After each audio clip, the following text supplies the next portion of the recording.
I'm glad I waited a bit because we had a little bit of a surprise update that changed the long range meta. The spreadsheet was updated pretty quickly. I was able to jump in and test right away to kind of see the new damage values and see kind of how they compare. So all the information is updated. One thing I will try to do is put some better notes on some of these just so you kind of have an idea of why is this one rated so low. And the reality is this is the last damage drop off on the right where it says FAR TTK, and something like the Ram 7 is down here with the 1040 TTK. You're like, why does it still feel good? The real reason for that is some of these guns have a little bit further damage drop off, like up to 60 meters with a built out build. So right before it drops off to this TTK, which is the last damage one, it could be a little bit faster, which makes it a ton more viable. So I might actually incorporate another spreadsheet where it'll be specifically at 45 meters with a build. What does that TTK look like? But on the right, you can kind of see where I have these. Generally, the green is going to be more of a hard meta. And then we have a few other options that are kind of top tier viable, still very good. And then we have some other ones out of that, very viable, but it could be more small map, could be more big map.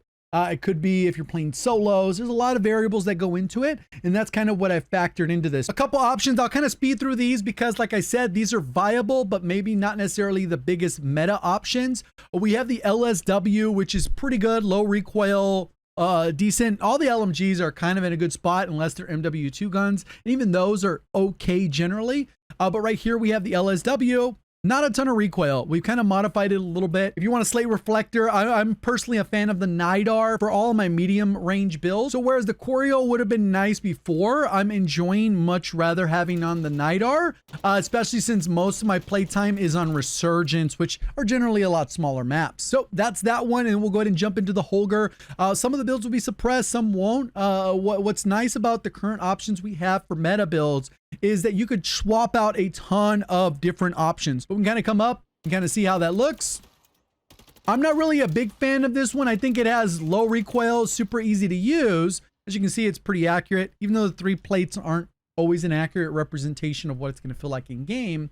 It feels pretty good to use the gun, super easy to use. But the TTK, I feel like it could be 1 bullet less and it would be hard meta, but we're not quite there yet. It is a very good option in case you just get bored. I know that every once in a while I get bored of using the same guns and we mix it up. Right here we have the Bruen and the TAC LMG, which is the TAC Eradicator. Now we have 2 of them. We got the Evolver as well. But the Bruen, it feels like it's missing a couple attachments here where it could just go over the top. It feels like it's an MWIII gun because it doesn't have a lot of those attachments that get rid of the aiming idle sway or firing aiming stability or any of those like ones that are really good for the visual shake. We can see here Meta TAC Eradicator iron sight build. And we'll go ahead and check this one out. I have it running a little bit different. I'm taking care of a lot of the aiming idle sway and the firing aiming stability, which generally helps with the visual shake and things like that. Doesn't always show up in the stat sheet unless it specifically says recoil, but those things definitely help. This one's a kind of an all-around okay gun. It got nerfed quite a bit in some of the recent updates. You can see it has a little bit of a recoil kind of in the beginning. It's a slow, gradual lift, not super dramatic. But it still allows it to kind of being able to hit your shots a little bit. The bullet velocity is good. I generally aim for around 900 to 1,000. If you go above that, it's cool, a little bit excessive. If you go below that, then it can make tracking targets and hitting targets at range just a little bit harder. A lot of these builds, like I said, if we go look at them, they're all going to hover around that. This one is on the lower end, 770. So I'm not really a big fan of this without a bullet velocity one, but I feel like the little shake that this has, because it feels like an MWIII gun, doesn't quite sit there. But this one's great. I had a lot of fun with it as like a floor loot. I try to mimic the build as much as I could. Obviously get more attachments than a floor loot. But in general, it's pretty good. I think there are strengths and weaknesses.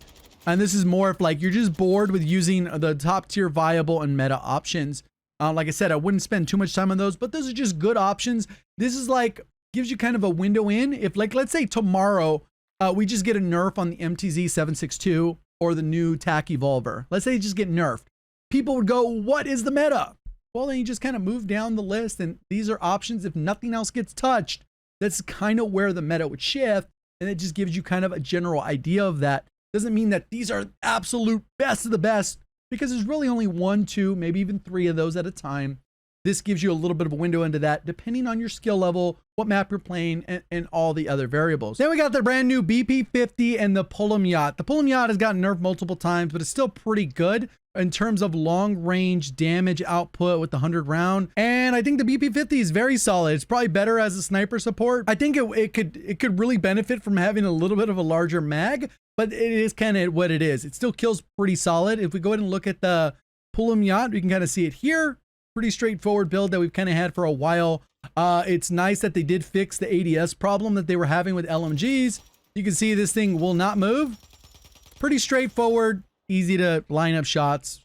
Nothing that we haven't seen before. And then we got the BP50, which I think is a pretty solid build. You could go with a lower recoil option if you put on the ZEM and then go that route.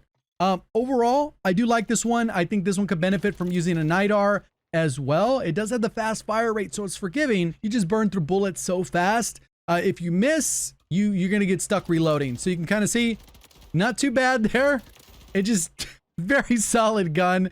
Just after that, I still only have 12 bullets, and those were stationary targets, you know. Then we have the RAM, which the build has not changed. It's still pretty much the same. I know some people like the ZEM 35.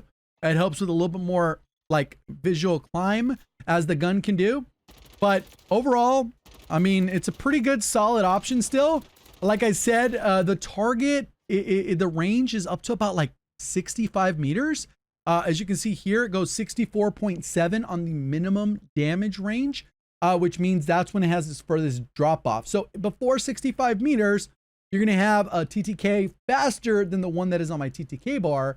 And that's why the RAM is still very good, because most of your engagements are below 65 meters. Here's the SVA. You could go different routes. I've tried different routes. For whatever reason, this is the one I find the most consistency with. I know it doesn't have any recoil. And when you shoot this, you can do it in semi-auto. And when you spam this, it just doesn't really move that much. It just kind of stays in the same spot. And this is what we're seeing with the TAC Evolver. It's a really good thing to have where it's not going to move too much. And you don't have to adjust for recoil. It just kind of stays there. And this one's a good gun, reliable. Things do kill faster, as we see with the TTK.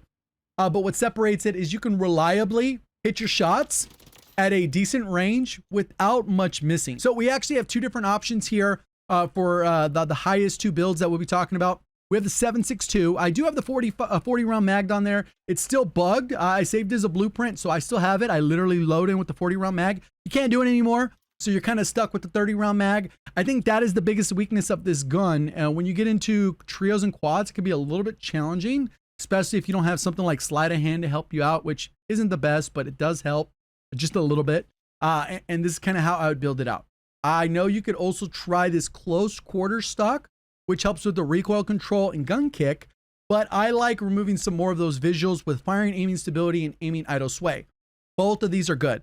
I think also the other option is you can change out the suppressor and you could put on the Spirit Fire, and that'll help a little bit. And you could also do an underbarrel. I mean, there's a lot of things. I do like the NIDAR on it though. And as you'll see kind of in this recoil, you can kind of see it doesn't move too much. It's pretty accurate.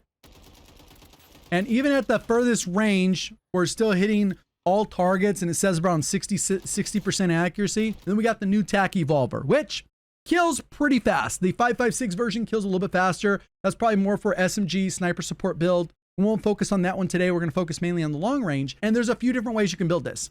I have gone with the Husher 65 silencer. I know some people like the Spirit Fire, which is also a good option. The Shadow Strike is another option. I'll explain the difference and why I chose the Husher silencer. And we'll talk about some of the other attachments as well. What is nice is that there can be a lot of variance in your builds based on preference. This one, it gets your ADS speed at 397, which is pretty solid, and your bullet velocity is at 925.